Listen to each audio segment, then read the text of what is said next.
Hello, welcome back to my channel. If you're new here, my name is Mary, and today's video is going to be the book recommendations book tag. So I saw Clumsy Charlotte do this video. I will try to remember to link hers down below, and she talks about who originally created this tag, so I will try to link them as well. But it seemed like a fun idea and just a way to talk about some of your favorite books. Without further ado, I'm just going to get into the tag. The first question is, what is a book that is by the author that you say is your favorite author? This is hard for me. I don't really think I have a favorite author. I've been trying to think about it. There's definitely authors that I have read multiple books by and enjoyed multiple books by. And so this is one of those, but it's Pink Shepherd. And I've read, I believe, the only two books that she has out, which are The Book of M and The Cartographers, which is one I'm going to recommend today. This one is her newest release, I believe. I don't think she's had anything else come out since this. This came out last year, but I don't know if that is true still. I did not fact check myself. This is a book about a woman named Nell who always wanted to be a cartographer. Her dad was a cartographer at the New York Public Library, and she interned for him at one point, years before the book starts. And she found this box of old maps that she thought could be worth something. And in that box of old maps that she thought could be worth something was a folded up gas station map. And her dad freaks out at her when she brings these to his attention and gets really mad at her for bringing these up, fires her from the library, and she doesn't work as a cartographer ever again. And then when the book starts, her dad has just died. And so she's been called to go clean out his desk at the New York Public Library. And in a secret folder, he has this map that she found, the gas station map. And the book is about her trying to figure out what is going on with this map and why it's special, why her dad saved it, why he was so mad about her bringing it to him, and sort of what is happening with this map. It's a really, really good book.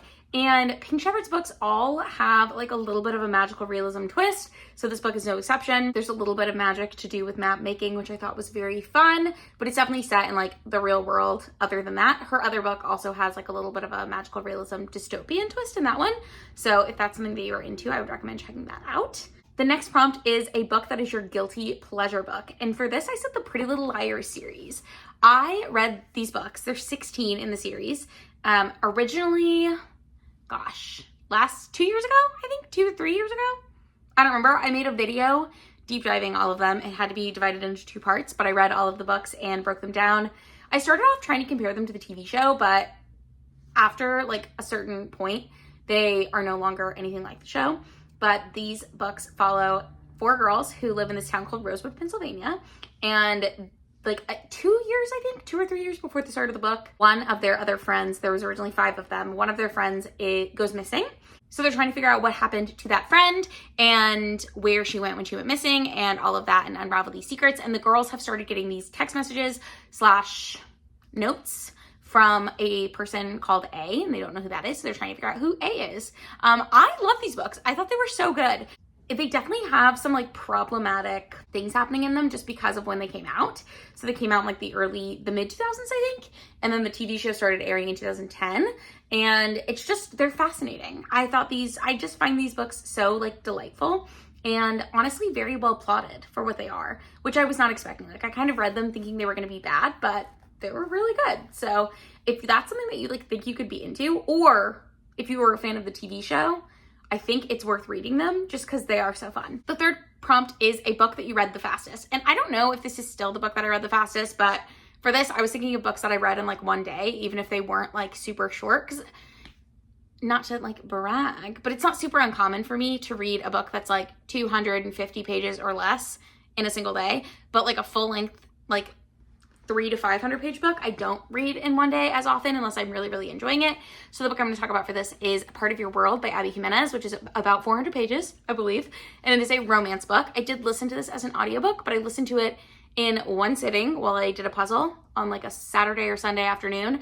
And it was so good. It's a romance between this woman, who is a surgeon at a hospital in Minneapolis. And one day she's driving home from, I think, a funeral that was out in another town in Minnesota, and she ends up driving through this really small town. Her car gets stuck in a ditch because the weather is not great, and this guy drives by and is like, hey, the only tow truck driver in town is actually at this bar, so he's too drunk to drive, he's not gonna be able to come get you, but if you want food, I can take you to this bar, and then I rent a B&B if you want to stay. and they end up having a one-night stand, and then it's their romance as things go on. And it's just so cute. I don't think small town romance has ever really been my thing, but I loved this one. I really liked the relationship between the two. It's kind of an age gap. It's not like super big. I think it's like 8 years between the female main character and the male main character. And I liked the just like amount of like romance tropes put in. I also really enjoyed the sequel to this book, which is called Yours Truly, but I did prefer Part of Your World. Something about, what are the characters' names even? Alexis and Daniel, I think, just really worked for me. I just found them delightful as a couple. I really enjoyed that one. Fourth prompt is, what is a book that you think deserves more hype? And for this, I'm going to go with Vanishing Hour by Lisa King. And I do not hear anyone ever talk about this book. I think I read it this year. It's about an old man who the world ends. There's like an apocalypse type thing, and he is in his house, and he's like agoraphobic, so he doesn't really do things outside of his home, but he's not like fully agoraphobic because he'll like go to the grocery store, but he like has a set routine. That's all he does. And when this apocalypse thing happens, when it hits, he doesn't know what to do, so he just barricades himself in his house, and the world is sort of ending around him, and there's chaos everywhere. And then a young girl comes to his door, and he eventually lets her in, and then it's them journeying together through to find this place that she heard about while she was on the outside, and thinks that is where they need to go. I love a dystopian.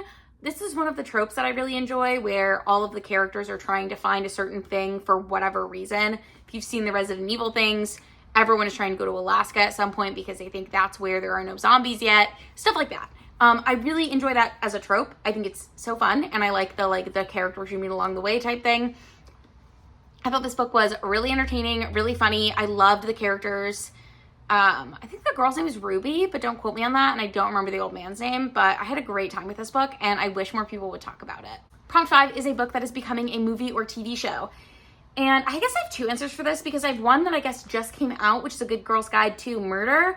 I will say I much preferred this book to this show. So if you watch the show and you want more of that kind of thing, the book is, in my opinion, really, really good. It's like a lot better than the show. I feel like the show is fine, but it's just, the show doesn't read as anything special, which is a shame because the books do feel really special. This is a YA mystery thriller series following this girl Pippa.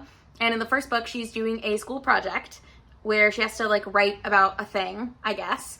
And the thing that she is writing about, she decides to do her project on a murder that happened 5 years earlier in the town that she lives in. And it was a teenage boy who allegedly killed his girlfriend and then committed suicide. She doesn't think that he did it, and she wants to prove that he didn't. So she makes this podcast. And to me, when I read it, it read very similar to like if Serial was created by a teenager who knew Adnan. Like that's what it sort of felt like.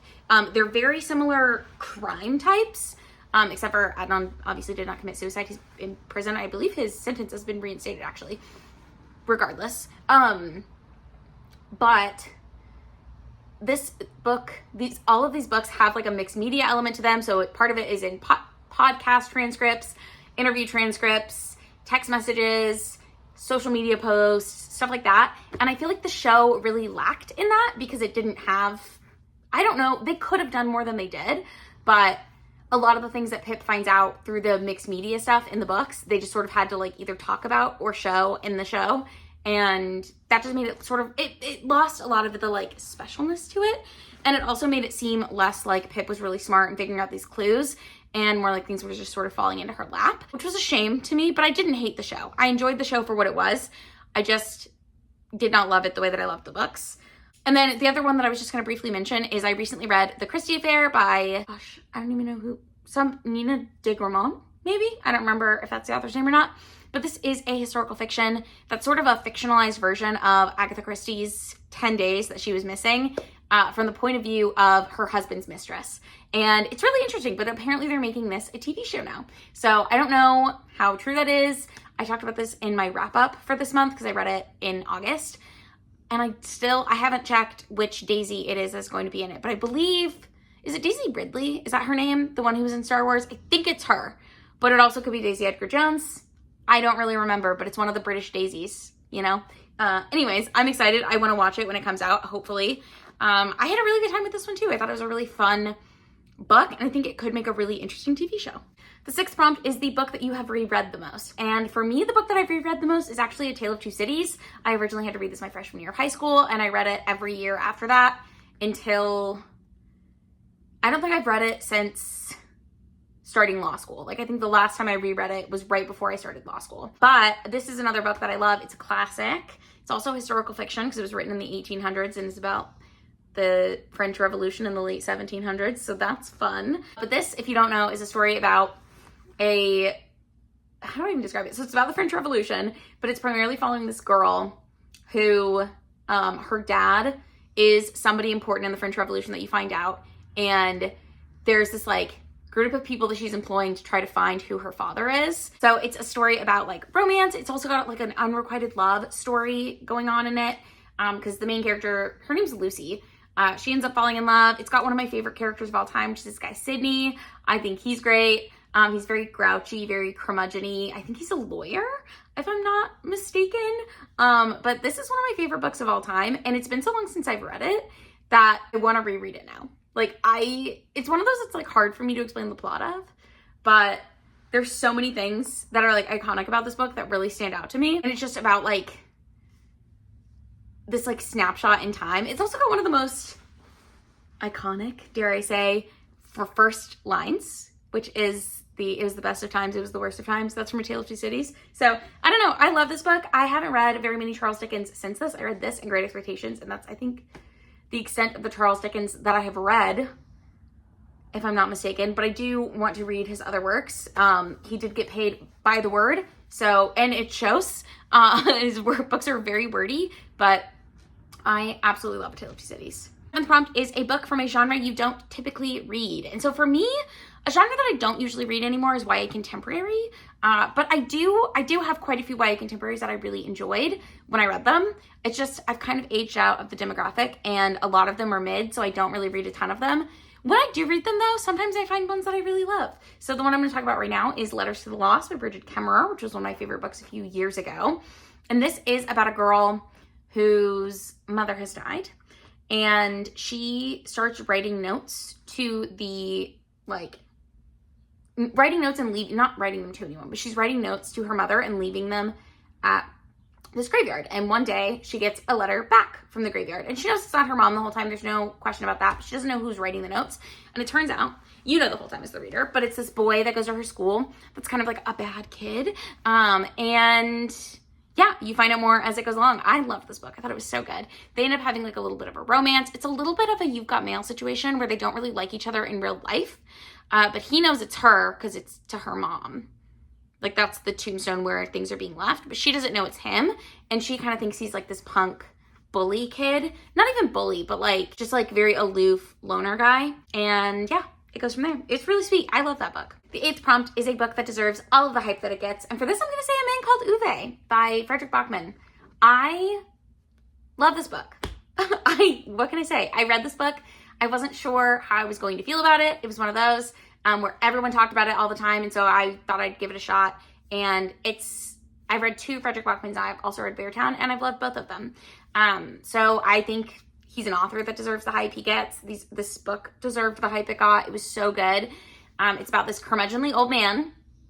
Do we have a theme? Maybe. It's about this curmudgeonly old man who his wife has died and he's really depressed and just like very focused on rules. He lives in this condominium association, and so he's always like not even messing with his neighbors, but like they have a rule that the bikes have to go in the bike shed, and he has a neighbor who leaves his bike out, so he starts locking the neighbor's bike away and just stuff like that. Like, he just is very, these are the rules, why wouldn't you follow the rules, whatever. And these new neighbors moving across the street, and it's an immigrant family, and he's got like a lot of preconceived notions about them, but then he ends up befriending the wife and like her children and the husband, and like sort of it just gives him a new like perspective on life, and it's really sweet. I love this.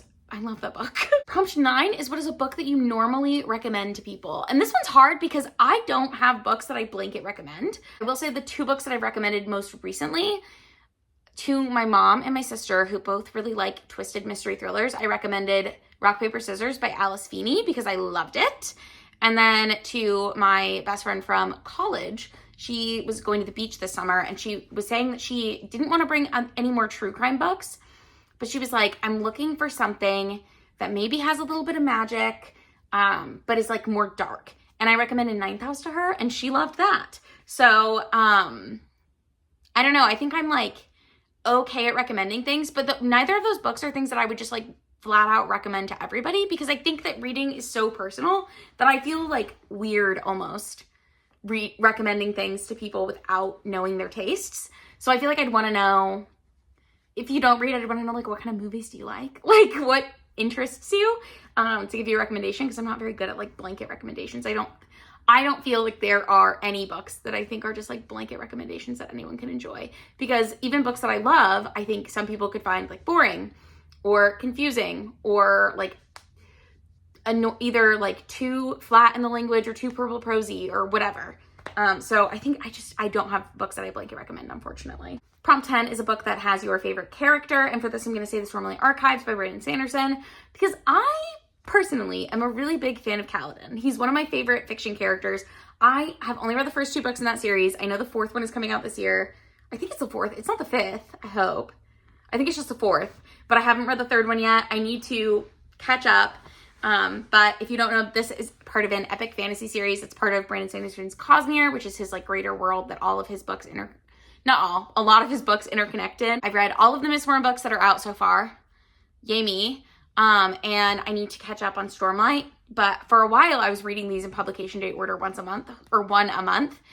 And if I had been doing that, I would be up to date by now, but I gave up about 2 years ago and I need to get back into it. But I really love his books. The Stormlight Archives in particular, it's in this world called Roshar, and you're basically following these characters that are at war with this group called the Parshendi.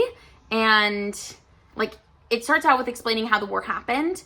And then not explaining, but like you see the inciting incident, but also they're like used to be these magic knights, and they're sort of starting to come back. So you're learning a lot about like the lore of these magic knight guys and what's happening with that, and then how they're coming back, and like how as the story goes on, you learn like how different things that just exist in this world that no one really knows like why, what their purpose is, or that people think aren't real anymore, but they actually are.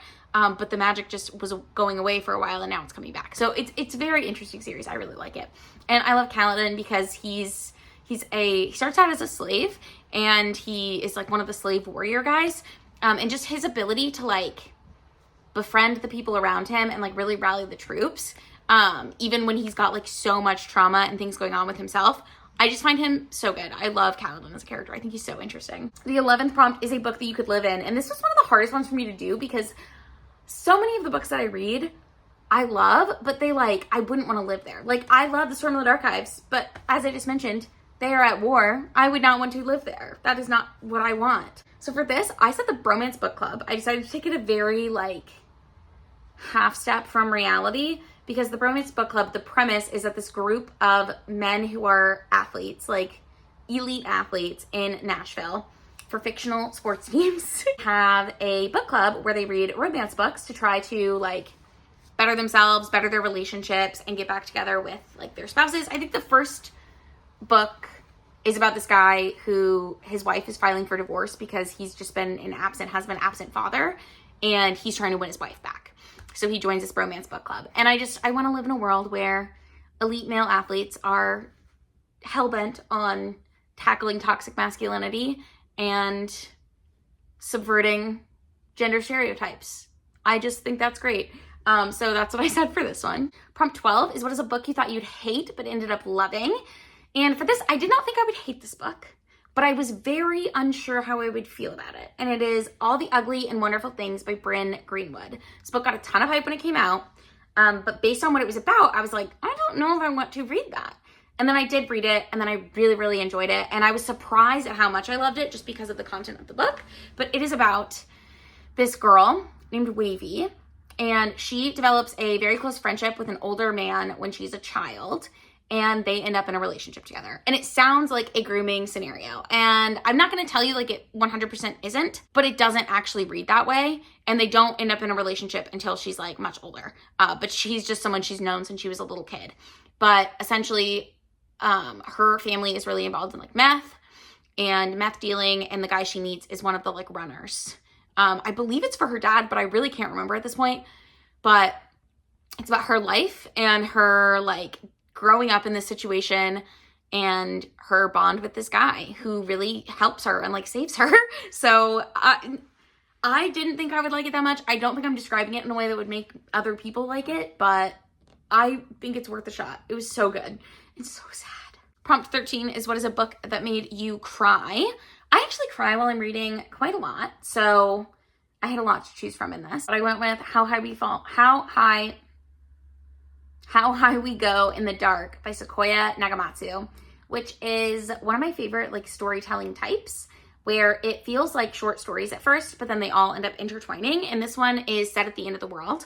So it's during an apocalypse, and it's just different stories from different people's points of view while this is happening. And there are some people who end up knowing each other and like things intertwine as it goes along. But there's a particular chapter of this one that is about a pig that they like somehow animated. They made the pig, not animated, but like they made the pig able to speak, and they have to explain to him like real life. And there are things that happen in that chapter that made me bawl my eyes out. I don't even honestly at this point remember what it was. I just remember the talking pig and just being like in tears. And I remember it was when I worked at my old job, and we had a gym at work, and I was at the gym, I think on the elliptical, just like bawling my eyes out reading this stupid book. Not stupid, it was great. But yeah, I do cry quite a bit in books. I also cried in Kept Animals by Kate Milliken earlier this year.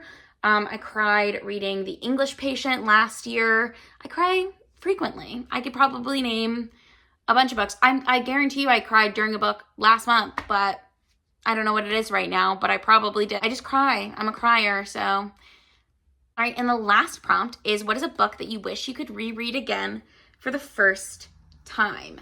And for this, I picked The Last House on Needless Street by Catriona Ward, which is a mystery thriller that, how do I even describe this book? So the setup is that a young girl went missing and was kidnapped from a lake, I believe, where she was hanging out with her family, like the beach of a lake type thing. Might have been a state park, actually, but there was a body of water. I don't really remember that much else about that part. But then her sister in the future moves into this house, and she thinks that the guy across the street is who kidnapped her sister. And the guy across the street lives with his daughter and his cat, and all of these things have a perspective. So like he has a perspective, his young daughter has a perspective, and his cat, we get like points of view from the cat. And this book, the twist got me. Okay, I was not expecting the twist that this book had.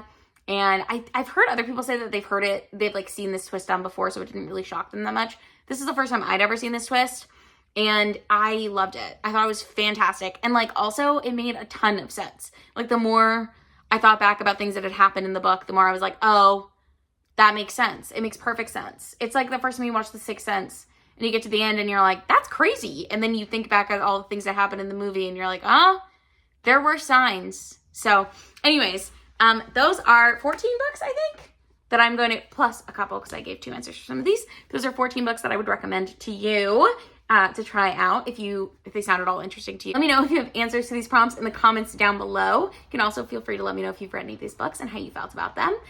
I post 1 to 2 videos a week, so if you'd like to subscribe and see more content from me, you can subscribe to my channel.